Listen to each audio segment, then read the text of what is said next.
Omunwa wo Odejinji worldwide. No kwa ndiva melinji ibupụta ọfọm n'ụbọchị taa n'etiti okporo ụzọ ọka o wee dịrị ụmụnne m ndị Igbo na mma. Ọ taa bụ 23 Disemba wee bupụta oke ọfọm n'ụbọchị taa 23 Disemba maka ụmụnne m ndị Igbo ndị nọ n'ụzọ ije, ndị ga-abata n'ụbọchị taa, ndị ga-anọ n'ụzọ ije, ndị ga-abata ọnụ ka m ji bupụta ọfọ. A sị na okporo ụzọ niile ga-erubere unu isi. Unu natacha Disemba 2024 anachi akwa azụ ibe ọma ka ọ ga-abụrụ unu. Wee bupụta ọfọ n'ụbọchị taa wee sị ka m na-aga ọfọ a ka m na-akpọkwa nna m ukwu Maazị Nnamdi Kanu wee sị na anyị agbahapụghị ya anyị na ya so n'ime ebe ahụ ọ nọ ya na igwe ndị mmụọ ozi ga-anụ ya. O nwere ife a ga-eme, ahụ ga-esi ike. Ụmụnne nne n'ụzọ ije na-anata Disemba ma ndị si obodo oyibo ji anata, a sị na unu ya abata n'udo.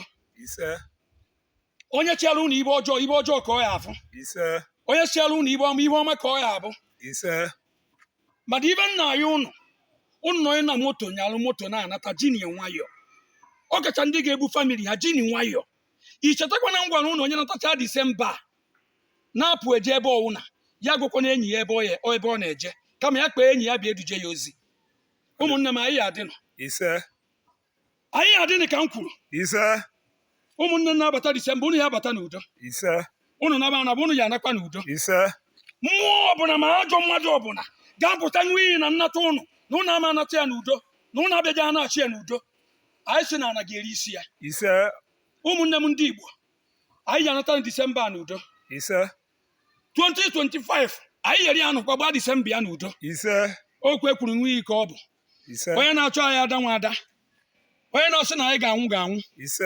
Onye na-asị na Disemba na anyị natacha ya na ya ji enile anyị isi ma aja. Ọ baka m na-agbanụ mkpana na-ata, ọ baka m na-ebupụrụ ajọ ụchụ a, baka m na-ebupụ ajọ ibe maka onye ọhụrụ siri nwa afọ Igbo na-anata Krismas ya ọnya ahụ ga-ama ya.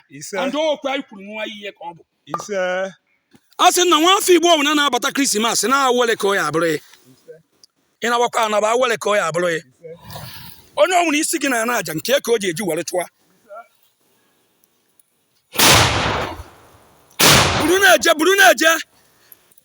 Buru na-eje onye ọbụla na-echere nwa afọ Igbo echiche ọjọọ isi ka ọ ga-eji were bu.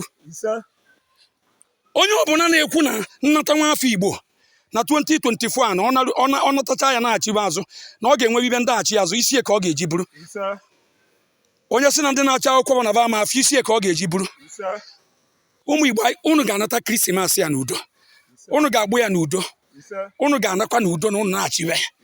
Okwu ekwuru n'iyi ka ọ bụ ka anyị gọrọ ya n'ụbọchị taa ka ọ ga-ele. Nwoke ọbụla ma nwaanyị ọbụla bilitere n'ọnụ ka ọ ga-emegide isi ya bakwa ya.